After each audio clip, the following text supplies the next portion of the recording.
À Jérusalem, au cœur de la Terre Sainte, deux lieux emblématiques se sont unis dans une même voie de prière. À l'abbaye de la Dormition, où la tradition situe l'Assomption de la Vierge Marie, et à l'Institut pontifical Notre-Dame, lieu de rencontre et de foi, s'est élevée la récitation du Saint-Rosaire.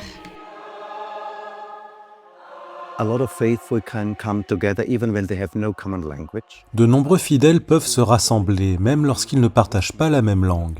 Mais il s'agit avant tout de vivre véritablement la présence de Marie devant Dieu et de demander dans la foi qu'il accorde sa grâce. Aujourd'hui, nous prions le rosaire avec joie, car cela semble marquer le début d'une nouvelle étape, nous l'espérons.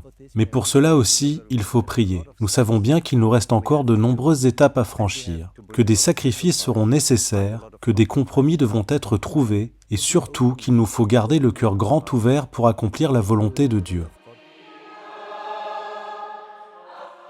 Un moment d'une grande intensité, vécu avec attention et recueillement, sur fond d'un cessez-le-feu attendu et nécessaire. Les paroles du pape François résonnent alors avec force. Ne cessons pas de prier pour la paix.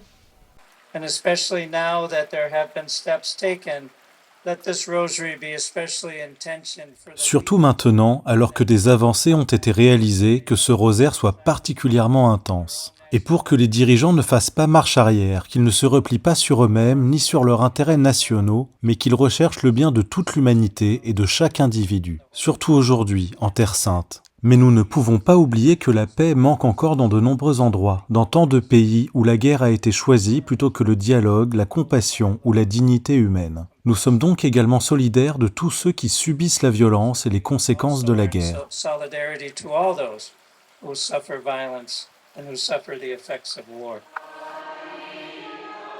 En ces temps fragiles, la foi se transforme en espérance. Et cette espérance se confie à Marie, mère de tous, pour qu'elle accompagne les peuples de cette terre vers des jours de dialogue, de pardon et de vie.